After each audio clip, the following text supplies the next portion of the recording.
Dan Illman, Matt Bernier, the feature race at Lone Star on Sunday. Race number 8, 5.5 furlongs. It's the $100,000 Texas Thoroughbred Futurity. This is the colt division, and our coverage is presented by Lone Star Park. Several stakes races on tap at Lone Star on Sunday. Bet them all with the DRF Bets account. Sign up, access $150 in risk-free wagers. Let's meet the 2-year-old colts and geldings getting set to go 5.5 furlongs in the Texas Thoroughbred Futurity. 3 horses look like the major contenders in this race. I'm going to begin the horse on the far outside, the number 9, Half Moon Reef. Nice maiden winner at Churchill Downs. And Steve Asmussen is so great at finding spots for his horses. At 76 buyer, you would have thought that maybe that race would have been good enough to contest a race like the Sanford at Saratoga. Asmussen realized, I got a Louisiana bred that can run for 75,000, is going to be 3 to 10. I'll run him there. He got the job done, and now he's got a spot where he can win for $100,000. Maybe Half Moon Reef is probably just a precocious early 2-year-old that may not go on, but he's been looking good, and he has a great attack outside post position. Well, and the other good thing, too, is the way you were laying it out. I agree with you. You know, you've got a horse that seems fast, and he's got some figs already. Right now, while you have the opportunity to take advantage of these large purses, do so. There's still time for you to go and try the graded stakes company down the road. Who's to say he doesn't come out here, strut his stuff on Sunday, and then maybe there's a graded stakes race, whether it's a Saratoga special or something like, I mean, if you really want to get crazy, something like the Hopeful at the end of the meet, you still have chances to run against better horses. But for now, if you've got a good horse that's in good form, take advantage of these bigger purses while you can.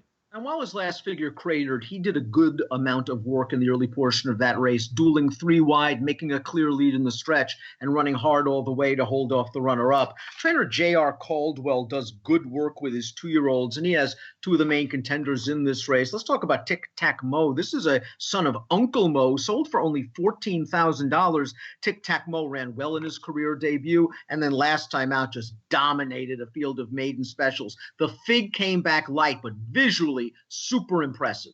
And the interesting thing for me with Tic Tac Mo, I'm hopeful, or anyway, the career debut gives me the idea that perhaps he can sit and pass horses, because I think the last thing that Caldwell wants is his 2 big boys getting into a duel early on, breaking right next to one another. I would imagine Morrow said ready goes. Tic Tac Mo is the one maybe that sits just off of it. He was just much too much for the rest of that field most recently. You're going to see a couple of horses running this spot again as well. I think at least if you like this horse, or let's say you're trying to make a decision between the 2 Caldwell runners, at least maybe with Tic Tac Mo, you're hopeful that he can sit and pass horses. And to be honest, I don't know that he's naturally as talented as the horse drawn just to his inside. But then at that point, you're hoping maybe there's a pace duel up front and you can come and get something.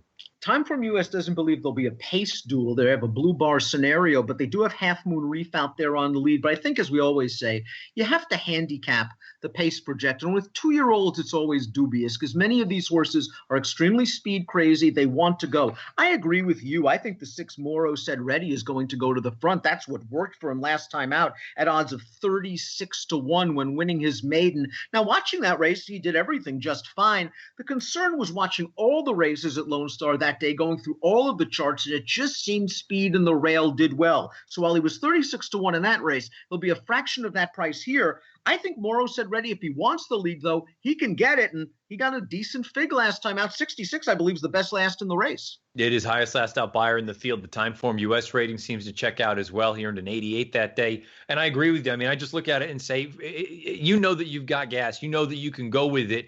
I think you just try to send him and say, come and catch me if you're good enough. A horse like Tic Tac Mo, I don't know that he is naturally as fast early on as Morrow Said Ready is.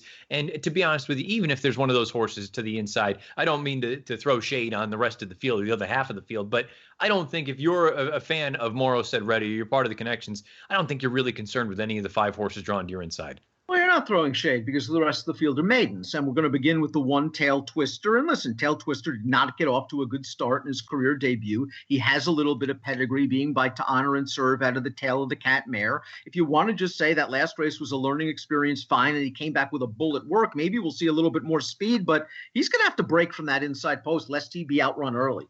I was going to say, I mean, that's really the tough thing with a horse like this. Sure, maybe you could potentially build that case that, well, he needed it in the afternoon. He's going to learn a lot because he was bounced around early on. Problem is now you're breaking from the inside with speed all the way to your outside, and they're going to be coming over on you. I don't like the way it sets up.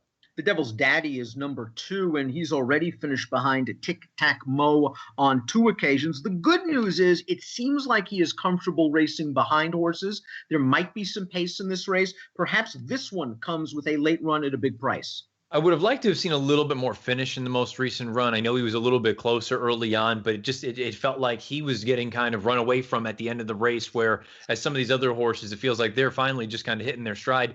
With the Devil's Daddy, I suppose it's possible that he takes another step forward here as he did from start 1 to start 2, but I won't be betting on it.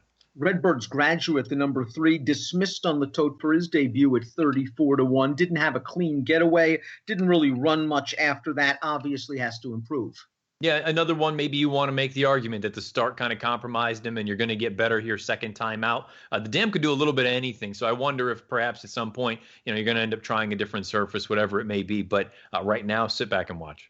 Moro Appeal probably shouldn't be 50-1 on the morning line. He was 7-1 in his debut. He got one of those off slow rushed trips. He at least showed a little something before tiring in the lane.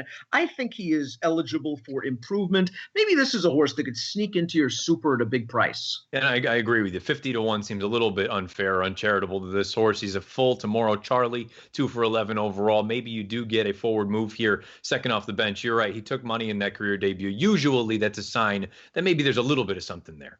Jazzy G, the number 5, is another horse that might be able to wake up a little bit. Didn't do much in the debut and behind Tic Tac Mo, but I like the fact that in start number 2, he showed improved early speed, almost like the light bulb went on. He just happened to run against a runaway winner that day that nobody was beating.